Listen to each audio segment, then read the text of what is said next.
Okay, now we're down, I guess this is part 5. What we're going to do now is now we got some cups. I'm going to make 1 or 2 cartridges here. And now we're going to use all of the other kind of accessories. So what you're going to need to do is get the crimp blocks. And the crimp blocks are the ones that have the spring in it. Now, like I told you in the other video, the way he had this set up, he made me a different set of blocks and shims. And what he did is he lowered the block by like 40 thousandths or 50 thousandths or something, because I'm using a smaller powder charge of 24 grains instead, I guess 25. And the whole idea was with the cardboard shims to shim it up and all that other stuff. So that's the only problem I'm finding is this is all set up to make one specific bullet, one specific powder charge. But when I do the final review, we'll go over that. All right, so what are we going to have to do now? Well, we take our apparatus, we take our spring-loaded blocks, and we get them in there. Again, we get our block. Remember the wear side, the little thin plate goes towards the handle. So as we use this and wear that, we just wear that out. And he did give me 2 replacements I can retape or glue that on. And then we push our lever across, lock everything into place. Now let's see what we have. When you come down, that would be the full crimp. Now in his demo, he does something where he has like a rubber band he ties around here, but this thing is pretty solid. What I do is I leave it open, okay? I'm going to leave this open, and yes, this was waxed. That's another thing, it was waxed.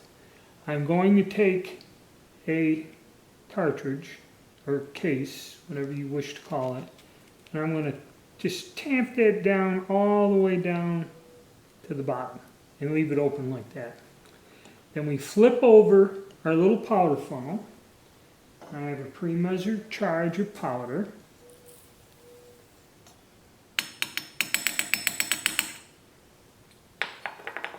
We flip this back, and again everything is set up. You can switch it from right-handed man to left-handed man. And what I do is just tamp that down somewhat. And we'll see if closing this a bit kind of lifts it up. Not quite. Alright, so we'll leave it open like it was. Alright, so it's tamped down. Now, we're going to use our little device here to grab the bullet. And this is where our trays come in. These trays are well worth it. We have our bullets in this tray. And finished cartridges going here. So, we need our glue pot. Our glue pot, which is ingenious because applying glue to the base of the bullet is the toughest thing to do. And he's come up with a way of doing it. And you need a little cloth. So what you do is you take a bullet and you press it down on the sponge like this. And what this will do is applies pretty evenly a thin coat of glue to the whole base of the bullet. But you kind of don't want it on the base, so you drag it across the cloth, remove the excess glue, and take this to where we have it here, and gently place this into the case. And then what I do is I push it down. See, this is where we run into a problem. This cartridge is a tad bit too long on there.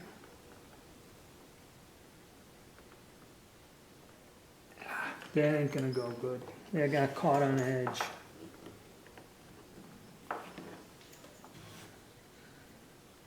And then we take that out. Yeah, I got a wrinkle on there. Because what happened is my cartridge, the case is too long, and my cartridge caught the paper didn't go around the bullet. Where with this one, as you can see, the case went around and it's up on the bullet itself, but this cartridge is much better. So what happened is I caught the end of the cartridge there on that side. So that's something you got to be careful of.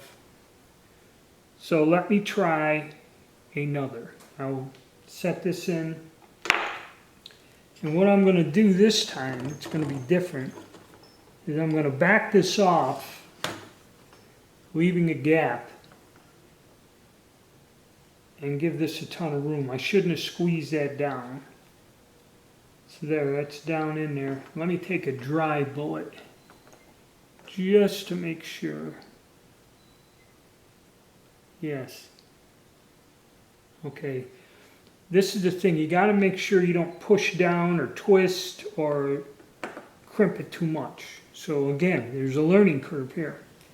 I'm going to go get another powder charge and we'll try to do this again and see if I come out with something a little bit better. Okay, so we got this open, got our funnel positioned, put my charge in. Okay. Flip it on back.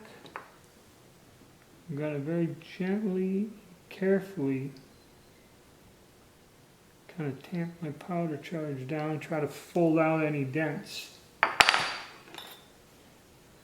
Going to do our glue routine, which I think you're all familiar with.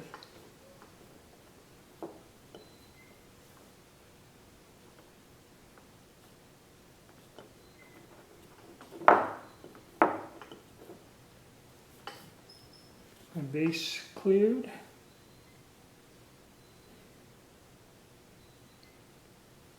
This is the tricky part, being real. Yeah. Okay.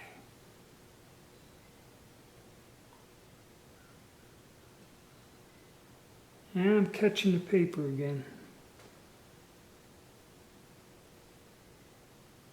Yep, that one's not going to come out good either. Damn it.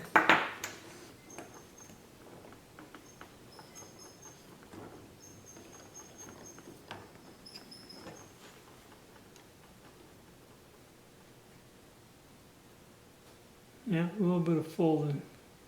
See, that paper's catching on the base. So either I have to adjust the template, or like I did with the other one, flare it out a little and get it down in there. But if that paper length was correct, this would go off smoothly. Kind of hate to say it, but I did get one. This one here come out a lot better. Okay, so this does work. Alright, so that's my attempts there. As you see, everything is a work in progress, and of course the gentleman that designed this will see this video. And probably, I guess this is the problem.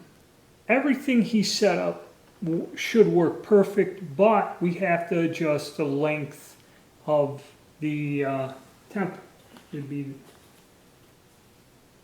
in other words, the length of this, the height, is off just a hair, and creates this problem. So it would be an adjustment to the template to get this to work right. So I'm not going to say it's bad. I mean, I did get one to do it. You do have to practice this. You're not going to just get 100% perfect, no matter what system you use, this system or any system. You're not going to be 100% perfect right off the top of the bat. You're going to have to get used to it and see what you develop and come up with. Okay? Well, that's it for my demonstration, and I'm going to do a video giving a conclusion on this tool system.